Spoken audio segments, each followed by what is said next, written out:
Geoff Hayes.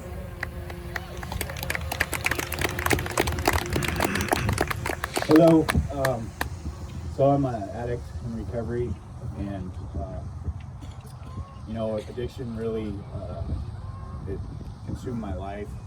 I had a pretty normal childhood, and I went through a bad divorce in 2014. I had, on the surface, everything looked good. I had a six-figure income, a house in the hills. My daughters were in private school, and I had a really good job out at Hanford. But as my marriage failed, I started to drink a lot, and through that I discovered other drugs. And in the span of a year, I went from having all those things to sitting in a jail cell, looking at 2 strikes, potentially going to prison for a lot of years. And I don't even remember the things that I did to get there. And that's what addiction did to me. In just a couple years, I went from having a normal life to to living out of a shop, a garage in East Pasco. And I never really left there except to get drugs or alcohol. So for me, this is something that I think is really important to the community, because I'm not a bad person when I'm clean. When I put drugs and alcohol in my body, I turn into a monster. And I've lost my daughters because of this. I've lost my career because of this. And I became a blackout drinker. I woke up in 4 different counties in less than a year, jail cells, not knowing why I was there, beat up with dog bites, ran through razor wire. And I can honestly say I don't remember any of it. The only reason I know I did it was because of the police reports. The police around here started to know my name. I started to get pulled over, and it just took me, and I don't even know how it happened. But there's not really, I feel like if there would have been a place here to go to, unfortunately for addicts and alcoholics, the thing, when we decide that we want to fight our addiction, the thing that we need is a place to go, and we need support. But because of our behavior, when we're in active addiction, nobody wants to help us. Nobody wants us around. My family didn't want me around because I was a toxic human being. I would steal, I was violent, I was angry, I'd knock things over, and I had nowhere to go. There was a lot of nights that I had to sleep in my car, and every time I got arrested, it was because I was doing something in a blackout and I had nowhere to go. If there was a treatment center here, a detox center here that addicts like myself could go to, it probably would have saved me a lot of pain and a lot of suffering and a lot of nights in jail. I've lost my daughters because of this, and they have seen me do some things that I'm not proud of, and because of that, they don't want me in their life right now. And I feel like the year that I caused all this damage to myself, and I don't even remember most of it, has put a stamp on me, for my life.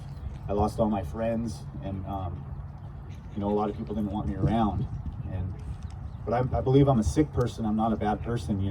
The things that I did in my addiction, I didn't choose to become an addict. I didn't wake up and decide that I wanted to throw my life away and rot away in a jail cell. It just took me. It happened, and it happened like that. And I can't even explain how it did it, but I know that it wasn't a choice that I wanted to make, and I'm not proud of my decisions that I made. But I feel like it needs to be brought to the attention. Addict, you can't incarcerate away addiction. I have all these charges on my record now, and I lost my job out at Hanford. I'll probably never get it back again. I was able to get another job with a company that understands addiction. Wow.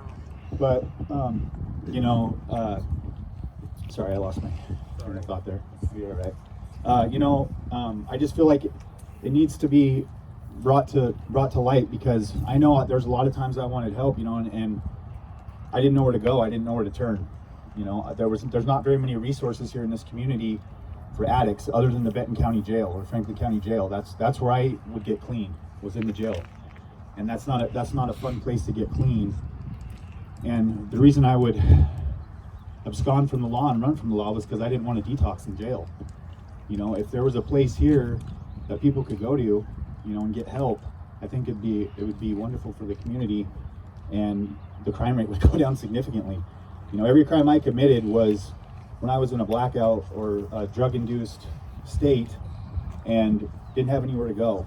And so having somewhere to go is really important. With a community this size, the problem is big.